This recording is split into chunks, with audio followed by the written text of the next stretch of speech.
monitoring the chat, so if you do have any questions, just write something in the chat, and I can get a stopping point and help Christopher answer the question. Thank you, Nikki.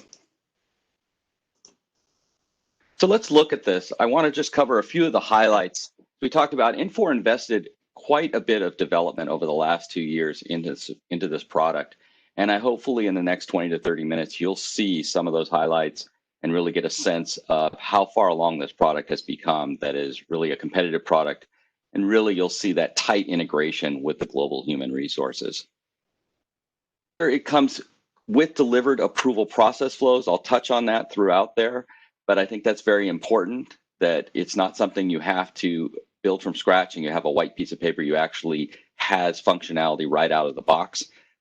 Also, one of the highlights is the configurable apply and hiring workflows, meaning you can configure the way a person applies for an application, as well as how you move those candidates through the system from the initial application when they come into your system all the way to hire, and you choose how you want to work them along.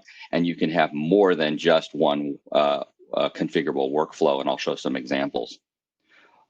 Also, again, that tight integration with global human resources allows you to do such things as behavioral as well as qualification fit analysis with both your current employees as well as your external applicants as they come in. One of the recent enhancements in the last couple of months is the at-a-glance displays, allowing you to quickly get to the information that you need with as minimal or almost no clicks at all. And I'll show you some examples of that.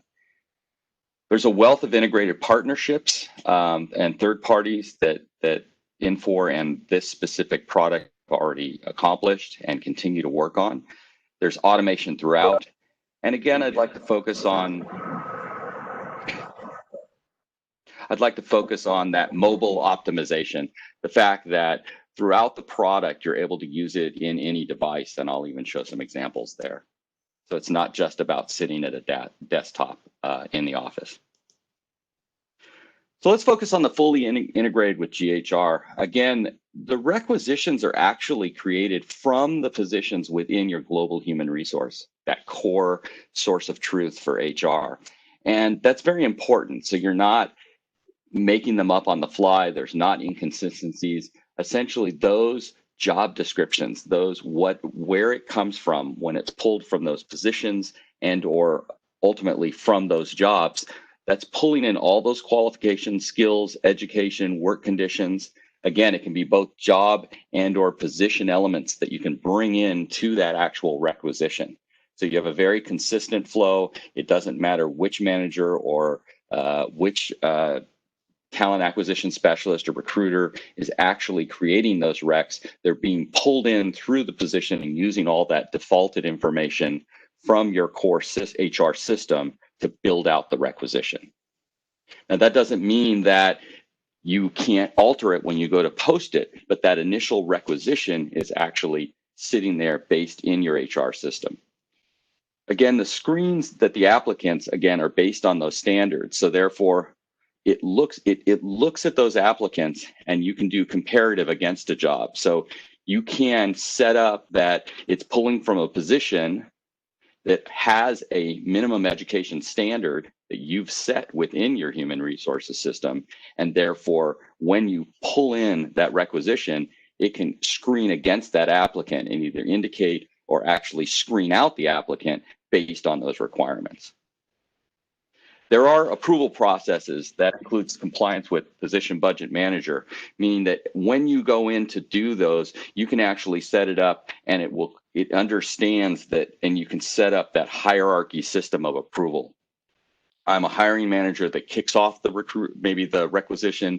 I want it to go to my boss and then my boss's boss, and then I want it to compare it against our position budget. All of that takes place. It's all built in. You just have to essentially set up or click how you would like those approval processes to work through the requisitions, and the system will do it seamlessly and works electronically. There's no more emailing. There's no more submitting a paper. It works through that. And as those approval processes go through, They can, those individuals can be notified. They can open them up, review all the information, either accept it or kick it down, return it with comments, or actually reject the requisition.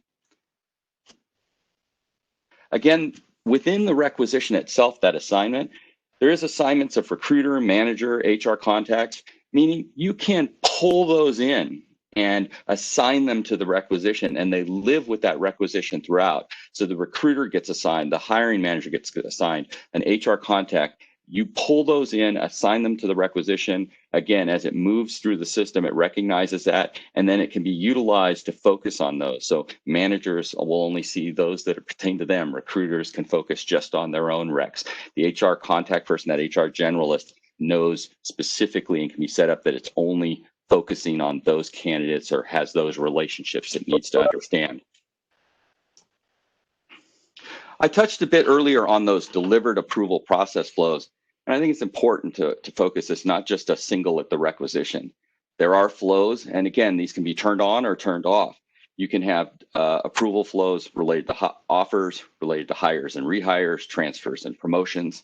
And again, those approver structures are set up within the system. So it understands, because it's so tightly integrated with global human resources, it does understand your management structure. It understands when you say, I want it to go one manager up and then that manager's manager for approval.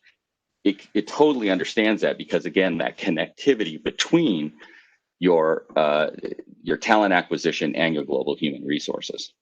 Okay, Christopher, there's a couple of questions in the chat. I think you may have just answered one.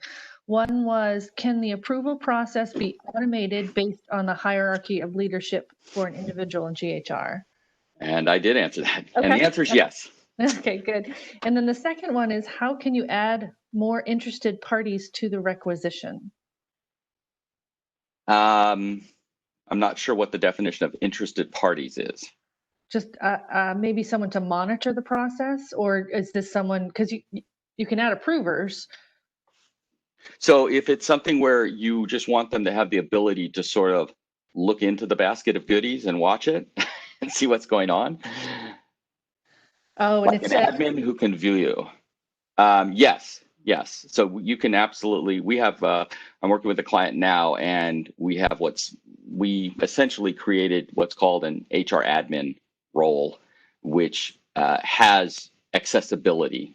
So it's essentially a person that is over the top of all of recruitment, that is not owning those requisitions, but absolutely has the ability to watch the flow and see what's going on throughout the requisition process.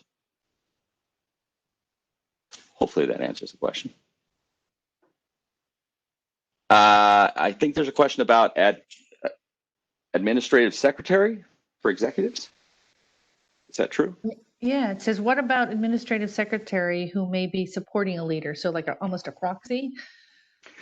Yeah, that gets a little bit tricky. I'm not saying you can't do it, but you have to be, it's not right out of the box that way. It can be set up through security.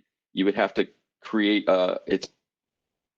without getting into too much detail, you'd have to look at it, because you have to be careful there. Some folks will want that, and I understand it, but then that also means you have to be careful you're not giving them keys to the kingdom. So there's a little bit of control you have to focus on. But that would be more of a security setting, which may force you to set up your own security role for those folks. Okay, great. And there's one more. It says, can all recruiters see requisitions, or only requisitions where they are named? So usually out of the standard setup is they only see their own requisitions. But yes, you could develop it where it's more wide open and give them greater line of sight. You also have the ability to put what's called an alternate recruiter, which is almost like a backup. It's not a proxy, but you can attach a second recruiter or a second individual, and they would be able to see it. I've seen that work where the manager or director over the recruiters was always put on as the sort of the secondary recruiter, and that just gave them automatic access to that rec. So we're on the focus of requisitions continuing, talked about the approval flows. Again, that tied to positions and jobs, I think that's really key. When I work with clients, probably one of the structural, functional things that is often overlooked initially when we engage clients, but I don't think there's an employer out there that isn't always needing to work on it or currently working on it, which is their jobs and positions. And it's really understanding that hierarchy and understanding the differences and the nuances between their positions and their jobs.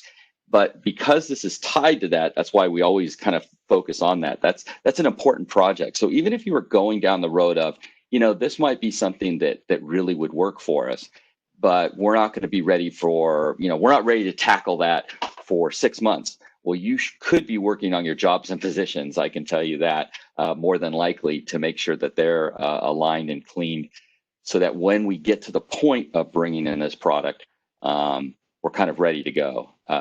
Sometimes you can bring them on. I'm not saying they have to be perfect. I think you're always working on jobs and positions, but some of those key elements, where the requirements and the summary, because those are going to be utilized to pre-populate your postings, not only your requisitions, but also your postings.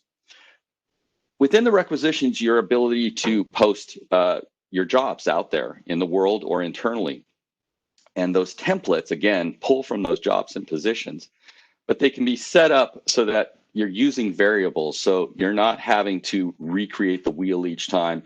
You're using a templated format that pulls in all the necessary information. Now, it doesn't mean that it's absolutely hard-coded and locked down before you post it. You have the ability to edit. What's nice is you can create your basic template, and you can even create templates then from there that go for just internal versus just external or specific job boards. And you can create those templates individually. What's nice is you can tie them up or align them with those positions.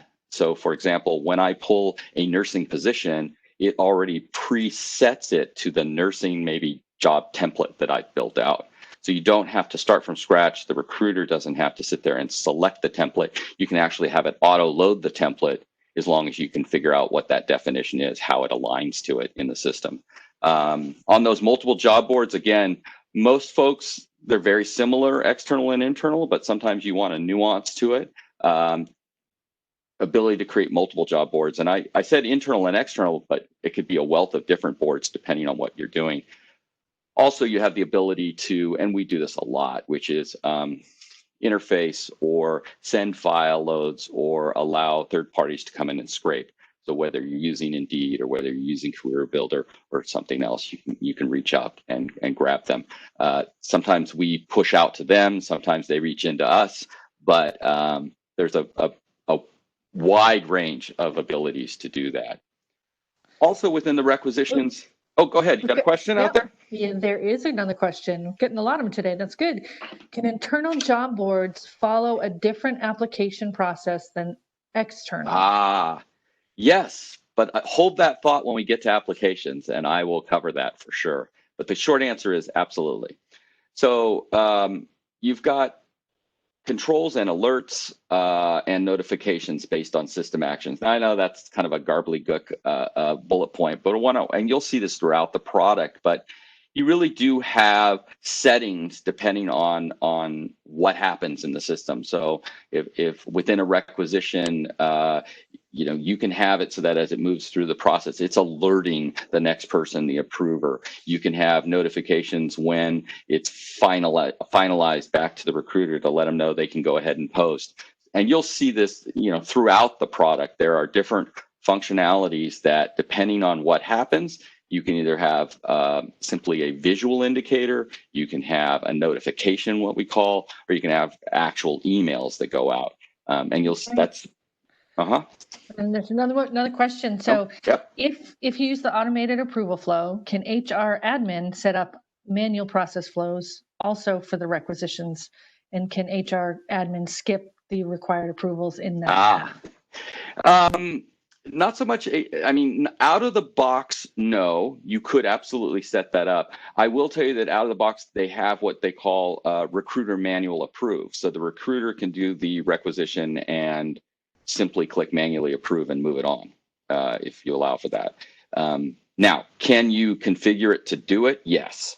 So it's not a huge trick, but there's always that nuance between out of the box and how much you got to get your toolbox out and tinker a little. One of the you'll see throughout are these at-a-glance displays, and this one is specific to requisition, but I'll show you some more examples as we move along. And this was Infor's approach to looking at, in the past, it's all been very vertical, clicking menus that break out to other menus that break out to other menus, and you end up sort of drilling down, down, down. And clearly the approach, and I think the more common approach now is how quickly can I get the information? And maybe I don't need all the information. I just need those key elements, that cream lifted to the top so that I can click on it.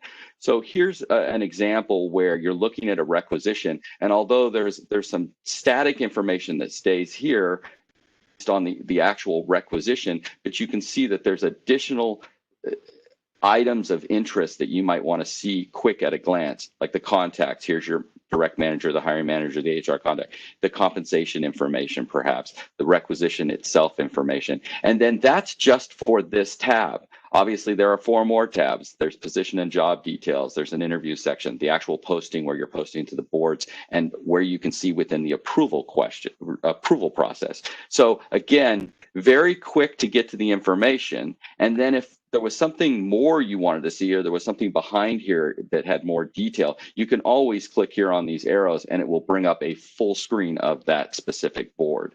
So I think it's a vast improvement to where we were, because I think for the usual end user, it's all about getting to the information. It's not reading and reading and reading. It's a quick glance. I just need this bit of data or information so I can continue on with my work.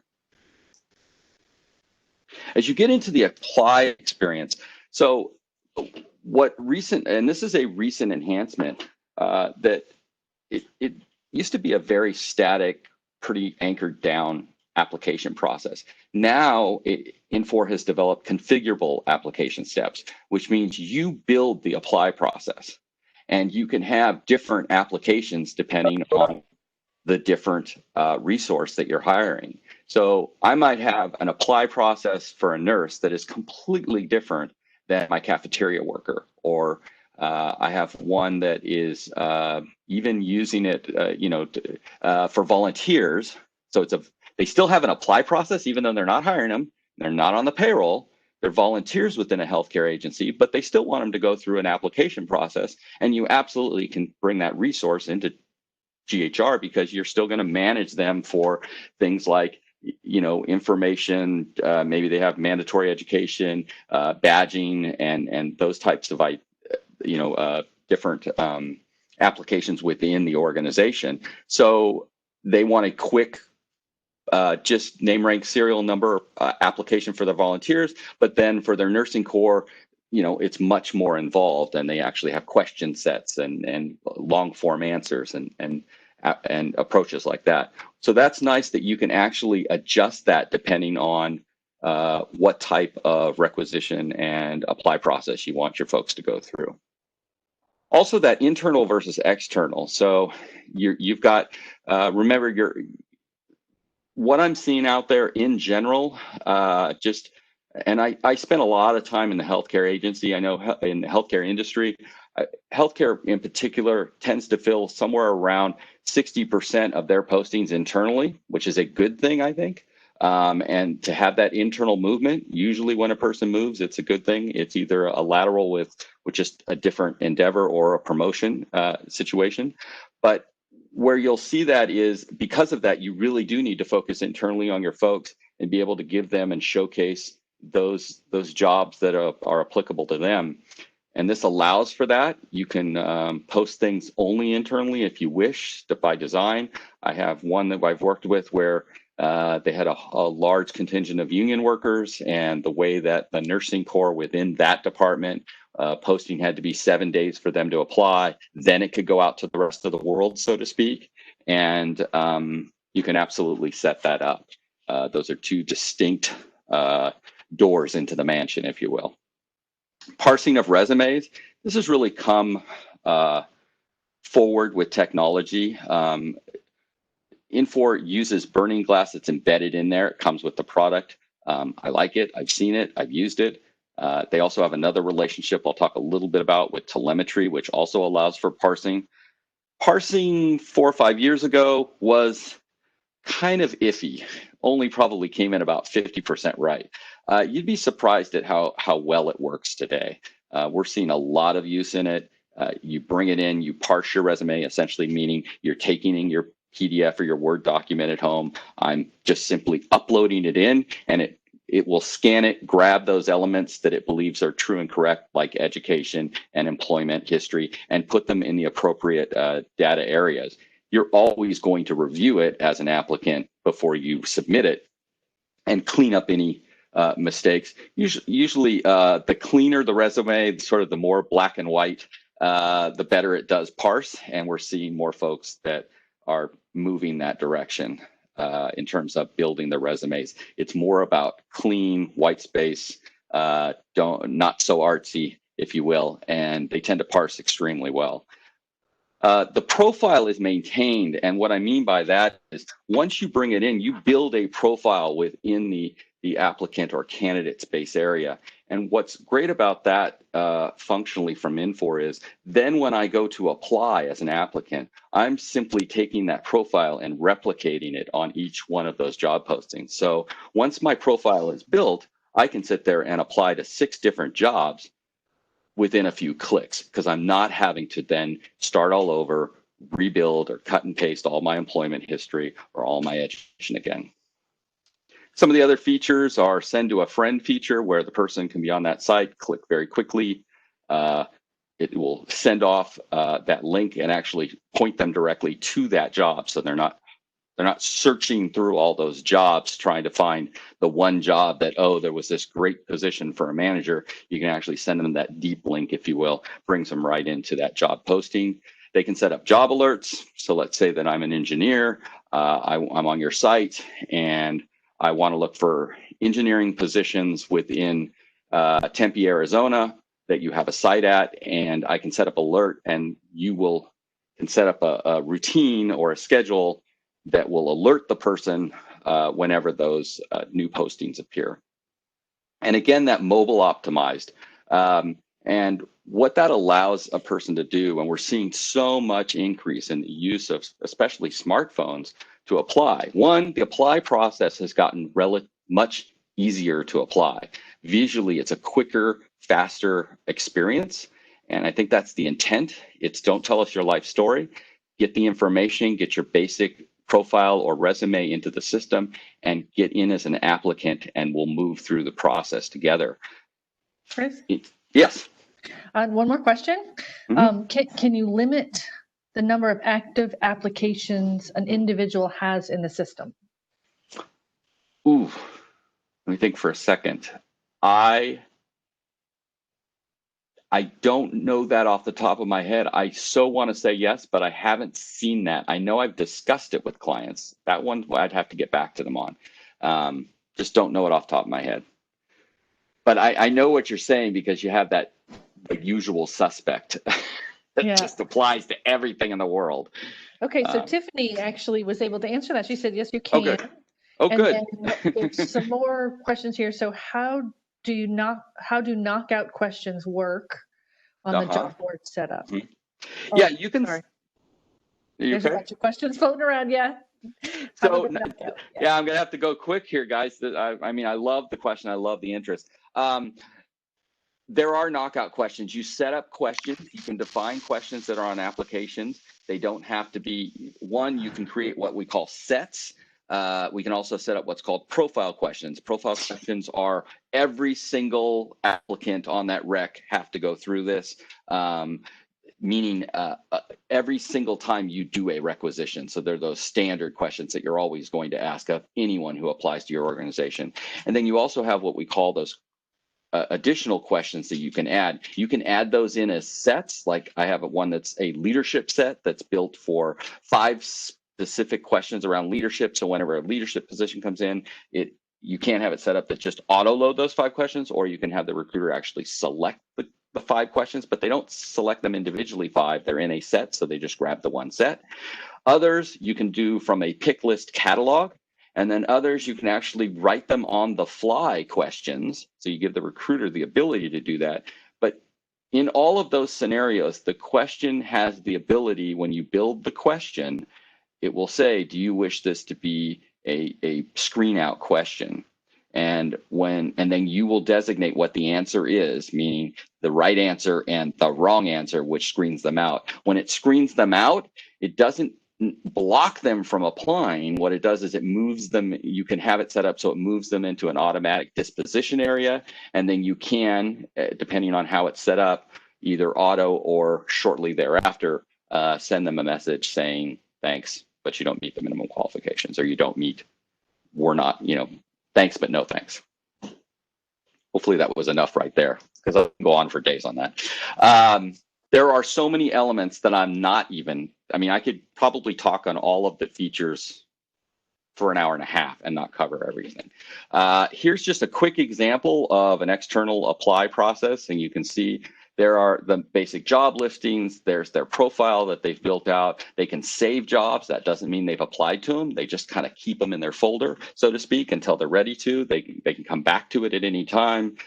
These are applications where they've already applied, and so they can go back and look where they're at. If they've only gone through halfway through an application and leave, when they come back, they can absolutely continue where they left off. And then if they have any of those job alerts that they set up, they're sitting out here, and so they can monitor them. They can remove them if they're done with those alerts, or they can add more. They can have more than one job alert, by the way, and they can have alerts that are based on the title. They can have alerts that are based on location only, or both. So there's a lot of features within that. One of the other areas, so this is the actual, just a quick example of how this was pulled in. Here you can see the summary and the responsibilities. This is a very shortened, kind of a quick snippet, but what I wanted to just reflect here is this was originally built. No one typed out these responsibilities. Those came from the actual position that's in Global Human Resources that was tied to the rec when it was pulled in, that was then built out by a single variable that was sitting inside of that job posting. So the recruiter that by the way, was automatically defaulted to this accountant 2 position. So therefore, the recruiter only had to select what the position was and essentially never did touch anything all the way along to build out the responsibilities section, for example, in this posting. And Christopher, we got a quick question. Can you customize which fields can be viewed on the job posting? For example, department, schedule, shift, etc. Yes. So the quick answer is yes. Might have to do a little tweaking, but otherwise, yes.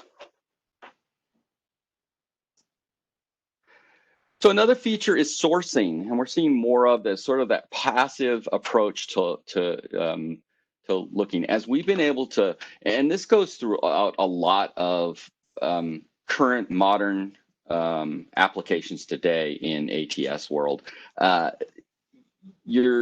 the recruiter doesn't have to spend so much time documenting because the system's doing all of that, they can spend a lot of time, more time sourcing those, reaching out instead of waiting for things to come in.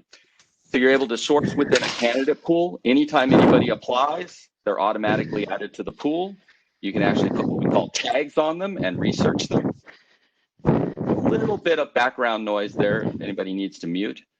And then you can also easy attachment and notification to those. So for example, I can go in the candidate pool, look for individuals, look at internals, sort them not just by name, but by keyword or by education. I want to see anybody who's applied that has a master's degree in mechanical engineering. Then I can turn around, look at them, attach them to an actual requisition and send them out an email that says, hey, saw this, thought you might be interested, please take a look. That brings them right into the job search, right up to the job when they receive that email. And you can do that not just for one, but you could actually grab 150 and blast, do some blasting emails with these deep links right onto the job board. I've also seen where you can go in and use this in like a career fair, and where at a career fair, you've got your booth, or at a conference and they're coming by and you want that quick, they don't have a lot of time. You only have them for a few seconds to try to imprint a memory of your organization in their brain. And what's nice is you can sit there on an iPad and you could quickly say, all we need is your name and your email. and you can enter them right into the candidate pool from there. You could tag them with simply that you were at the career fair. You get back to your desk, grab all the people from the career fair, push out an email individually with them, but with one single sentence that you're writing out. You don't have to do 100 emails, and just say, hey, it was great meeting you today. Please take a look. If you're any interested, call me. Boom. I think there's some great advantages there to really be prospective and to really reach out to candidates as opposed to waiting for those candidates to come in. When we get to the selection process of a candidate, again, we talked about screening out questions. You also have what's called ranking capability. So you can actually do a ranking if you wish on candidates. I see some folks wanting to do that. We talked a little bit, I'll show you an example of qualifications and behavioral fit, but you can do a qualifications fit based on your job requirements. So if your job, and to see how closely they align and sort by that fit as they come in. I've seen that work not only for applicants coming in, but you can actually look internally or within your candidate pool even though they didn't apply for that job, and say, wow, this person actually is an 85% fit. Let me look deeper into this person. I know they applied for this other position at one time, but they seem like a great fit here. Behavioral. Yeah, go ahead. I just want to make sure everybody gets answered. Sorry to keep interrupting. This is great questions. Can the sourcing job fair feature be used for virtual events? In the age of COVID, let me think. We're seeing more of this. I'd have to think that's a great creative idea. I don't see why it couldn't, but the trick is going to be how they get the information to you. How you would get that information. So I'd have to think through that. I'm sure there's a way we can figure it out. I just don't know off the top of my head. Usually I'm used to using candidates where the recruiter themselves are keying it in. Obviously, you could set up a way, as long as you have a way to contact them. You could absolutely, after a virtual event, reach back. As long as you have a way to contact, meaning an email, yes, you could do that. And the follow-up would be, instead of on a physical iPad, can we send a link for people to input name and email? And the answer is yes. Yes, you could. Great. And Liz Wilkerson, also from Bales, said they could post their email and name in the chat. Oh, okay. Sorry. That would be one. Yeah, Liz, that's another way to do it. If they would just sort of self-log in the chat, and then you would just simply grab, and essentially you're putting it in for them. So are we good on questions for now? Yes, for now. Thank you so much. For now. I'm sure there'll be a couple more. So I'm going to kind of go a little faster. I do want to cover enough information within the time that we have together. Definitely you can document the interview. You can actually schedule interviews. I know that they are working feverishly, and I'm not promising anything. I just know, because I've talked to the developers, they're enhancing this even more. But right now, you absolutely have the ability to bring in and to document your interviews. I will show you about resumes in HTML. I think this is a great enhancement of late. In the last 6 months, I think we've seen this come on board, and I've got clients that are using it and enjoying it. In the past, resumes were attachments, and you had to open them up in their PDF or in their Word doc, and you could only see them if the person attached them. In the new world, what's great is in the new Infor product is you can see them on the screen, so you don't have to open them up. They're automatically opened and visible on the screen, and that's great because you're not having to click open. You're simply on that person, you can see them. The other wonderful thing is the system-generated resume from profile, and that means that maybe a person didn't parse their resume, didn't attach it, and they literally just built it from scratch in the system. So they went into their profile and they said employment, previous employment, and they put in all their employers, education, and they listed their education, qualifications, and they wrote out their qualifications. What's great about the system, in the place where you would normally see a resume, it will take those discrete data elements, sections, put them together, and essentially create a resume. So when the manager or the recruiter is looking at the resume, whether it's a scanned in resume that they're seeing on the screen, or whether it's a system generated resume, essentially all applicants will have a resume, which really adds a nice consistency. Again, that sort of muscle memory of I always go here to look at the resume, and you don't have to worry about the this one didn't attach one. You know, I don't have one. It will create one as long as they've completed out their profile. And here's an example. Oh, I'm sorry, Go Christopher. ahead. There's a couple more questions. Do you know when the documentation of interviews is coming? No. And would I shouldn't have even said that. See, I'm breaking the rules, but no, that's all right. And would you be able to report off interview answers in that functionality? Okay, so we might not know that. Report off interview answers. That's a longer question. It depends on what you mean by that. So there's part of me saying yes, but I really think the devil's in the detail of how I explain the yes. So I'm going to go with a heavy maybe. Sorry, I can't answer it specifically because I think it's more involved than just that. We'd have to have a little bit of a dialogue. Sure.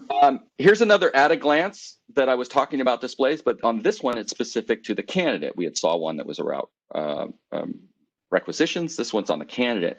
So again, you're not drilling down. You can see everything here. They have their resume. If I do click open resume, that'll pull out that attachment.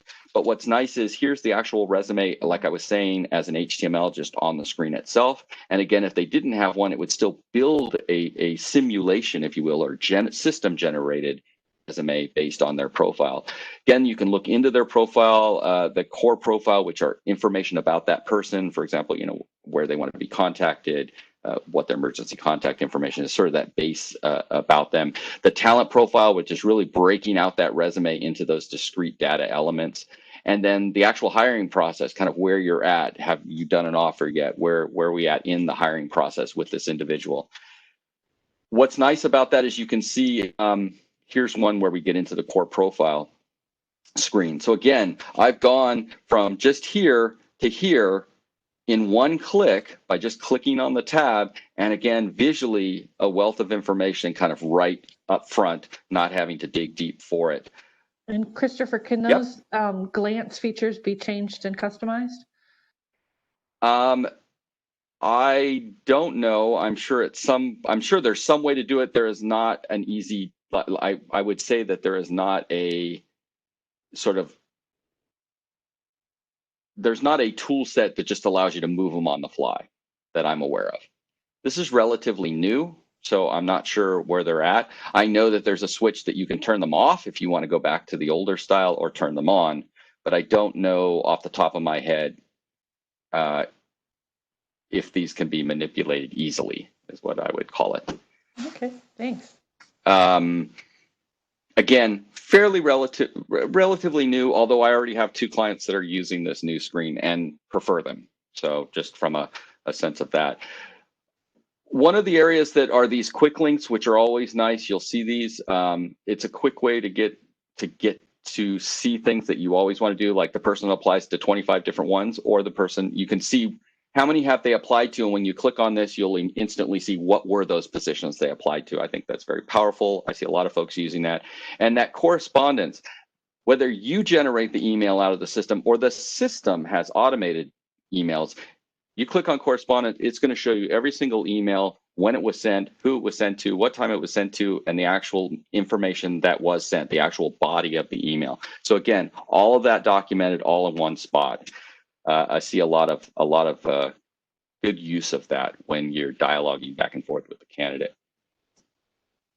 Again, we talked about behavioral. We talked a little bit. I mean, we talked about qualifications fit. We also talked about behavioral fit a little bit, which is the talent science product.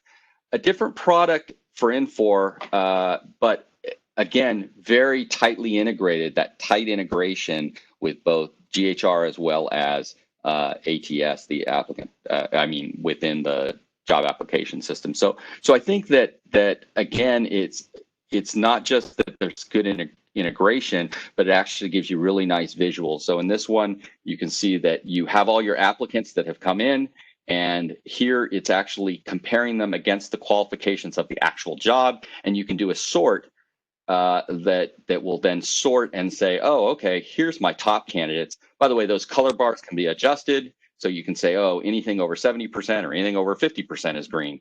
It just depends on what you would like to do. Again, you can have scoring questions. You can actually put scores on questions so that you can tabulate your scores if you're that approach. You can have targets within that. Did they meet the targets? You can see some of these notifications. They'll have symbols, and you can set up what those are.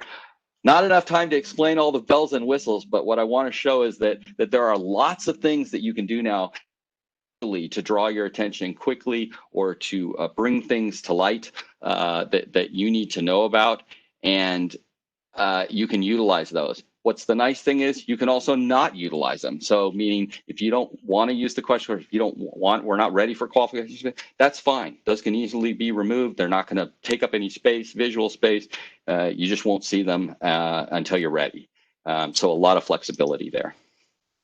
The configured workflows, this is probably the biggest deal, in my opinion, of the product. I think it adds a wealth of flexibility, and those workflows, and what I mean by that is they're hiring workflows. So I'm not talking about moving data. I'm talking about configurable hiring workflows that allow you to build whatever steps you want from the point that person applies to the point that they hire.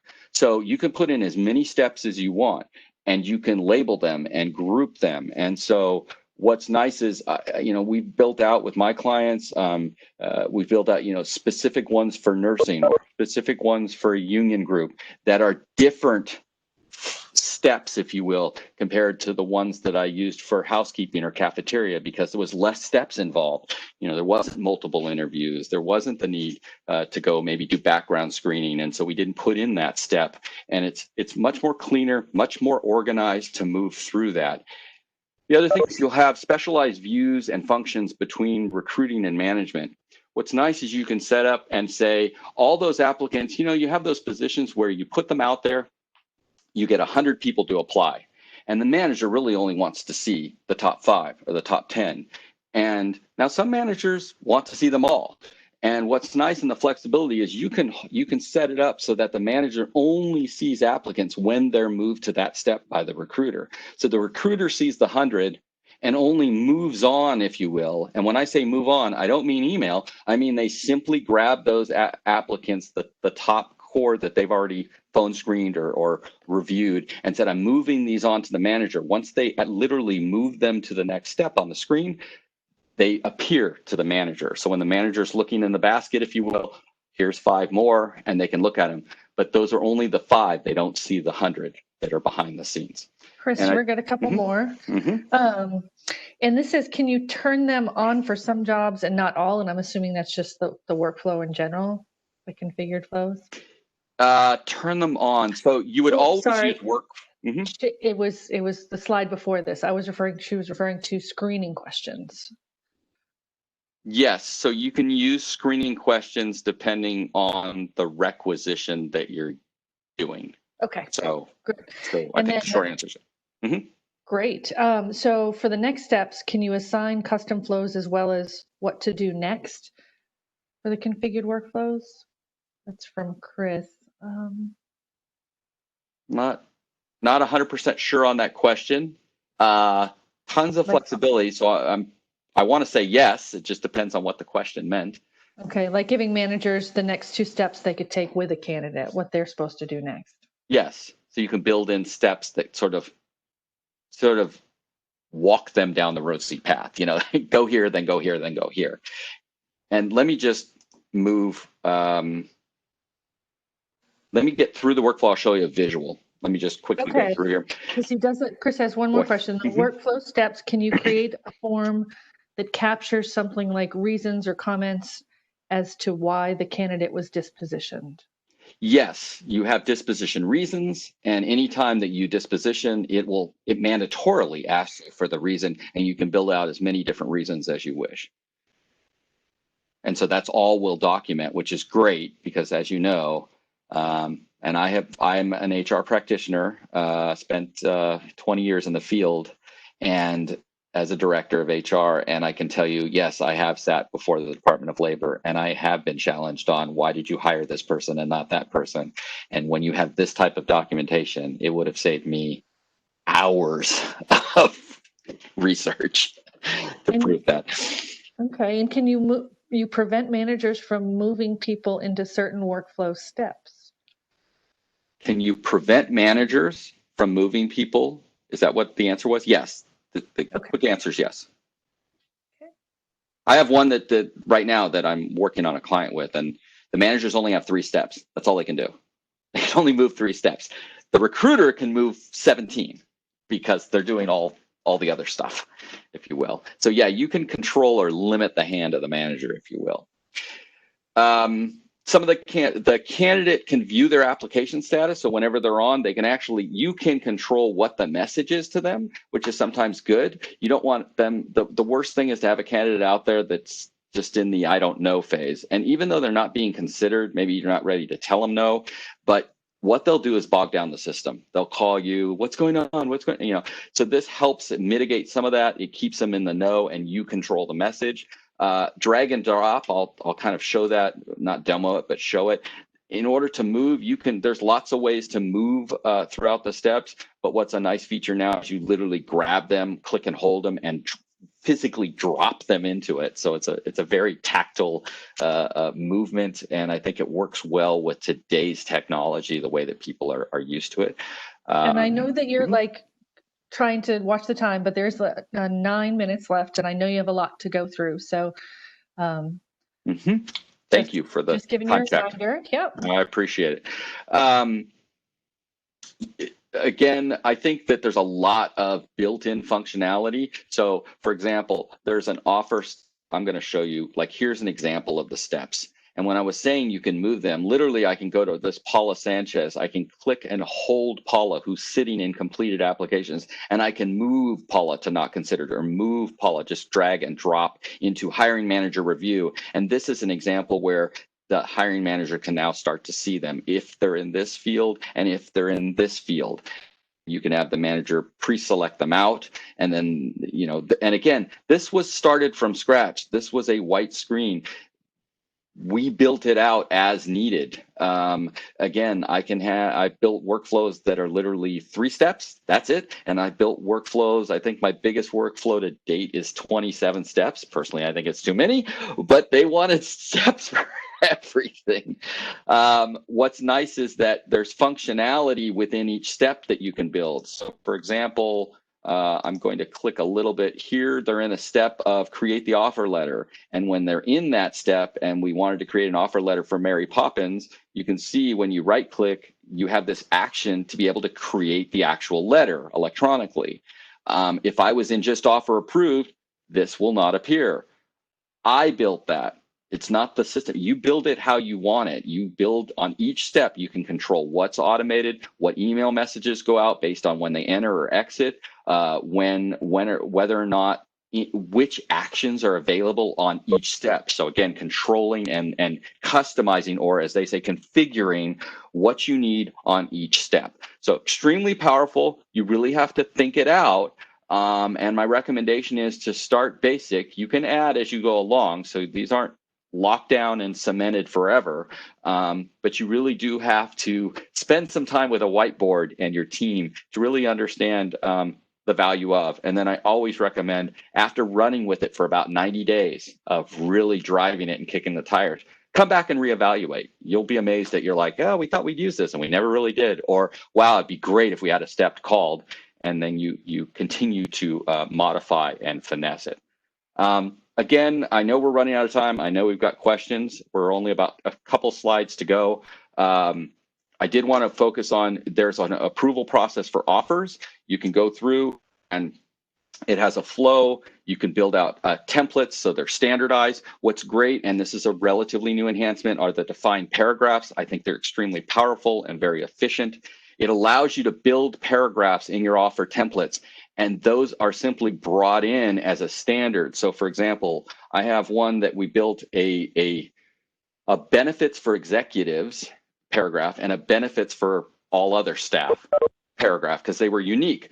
but they're actually in the same offer, and it's smart enough to understand, and we programmed it, that it knows when that requisition is an executive requisition versus a non-executive requisition, and automatically makes that paragraph visible or not visible and hides it. So you're not having 27 offer letters. In fact, I've had as little, right now I'm working with one group that has 3,000 employees across 10 different offices across the United States. They only use one offer template. They just build in very powerful, very customized switches within the paragraph settings.